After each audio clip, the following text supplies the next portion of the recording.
Alright, a couple of things I want to outline in this video. We're going to show you how to increase the trade frequency in S&P counter trend to V2, and in the process found some strategy updates, a function that calculates better in both S&P counter trend 2 and V2, and the stop loss on the first bar for S&P counter trend 2 V2. So if you have S&P counter trend 2, you'll be getting the updates here in the next couple of days. We also have S&P counter trend 2 V2.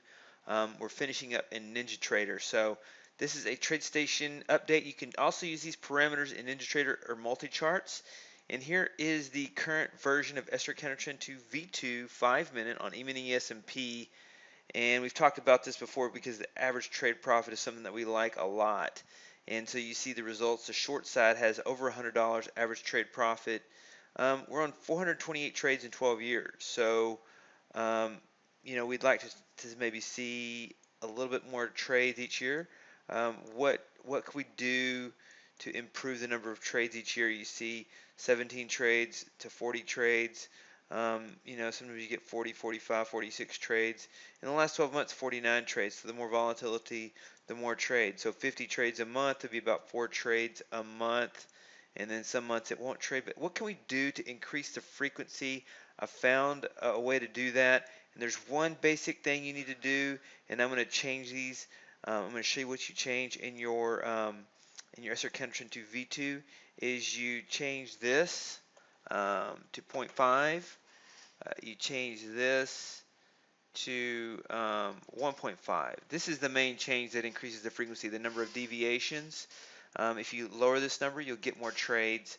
And I'm just equalizing this since we're changing the strategy. And I want to equalize the stop loss. I did some maximum adverse excursion, and 650 was the number on the maximum adverse excursion that we saw.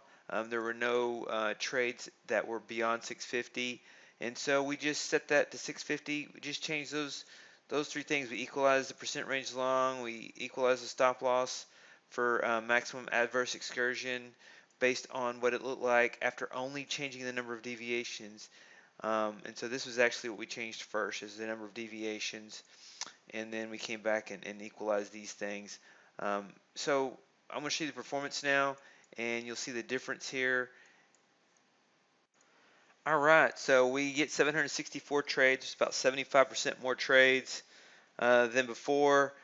Our average trade profit goes from 93 to 85, so we lose $8. A lot of times when you increase the trading frequency, the average trade profit goes down, but it doesn't go down that much.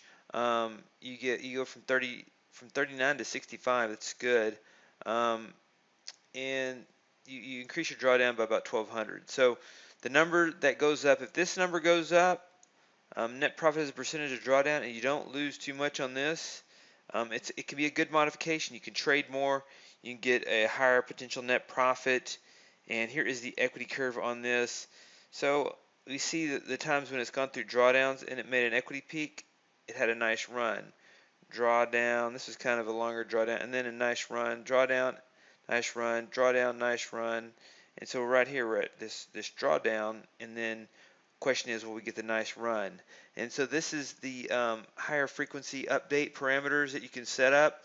The one thing that you might notice here is the stop loss is 650, but the largest losing trade is 987.50.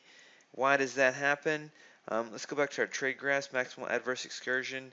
This is what I was talking about. 650 is where we set the stop loss, because before, with the old stop losses at 1.5 number of deviations, there was no green trades past 650.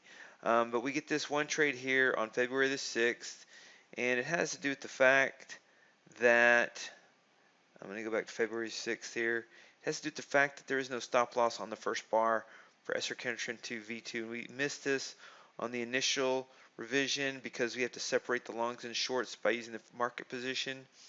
And I'm going to update that. I've got some code, and if you have the open code, you'll see that. If you don't have the open code, you'll get the closed code update, and it will close this gap so you don't see this big stop loss. It's just one trade that this happened, but it's a big stop loss. You don't typically see 5-minute bars with that would exceed an $800 or $700 stop loss, but you do on this bar, and so on this trade. And so we're seeing the update for that. That's why we have this. We're sending an update for the stop loss on the first bar for SR counter trend 2 V2. SR counter trend 2 does not use market position because it just uses the set stop loss regardless of the market position. So we also have a function that calculates better, and that will be the revision as well. So if you're having trouble back testing some of these, going back 10 to 12 years, and you think it's memory, we found the issue. It has to do with a particular function, and we've updated it. It does not change the calculation. It does not change the performance. It just enables us to back test further. If you have lower, if you're running at the capacity of your memory, if you have a lot of windows open, so you can test more data using this function without sacrificing the strategy, the way the strategy was originally set up. So that's the update that I'm excited about. I like trading more if it doesn't hurt average trade profit and net profit as a percentage of drawdown, and um, I like this strategy overall because 764 trades is still, over 12 years, is still low frequency. This is by no means, we're talking about increasing the frequency. This is by no means a high frequency strategy. So we're still talking, you know, 70 trades a year instead of 45 trades a year, or 91. So it's not that we've gone high frequency. We've just increased our opportunity potentially. Our potential opportunity goes up with this approach. And so that's what I'm going to be sending out.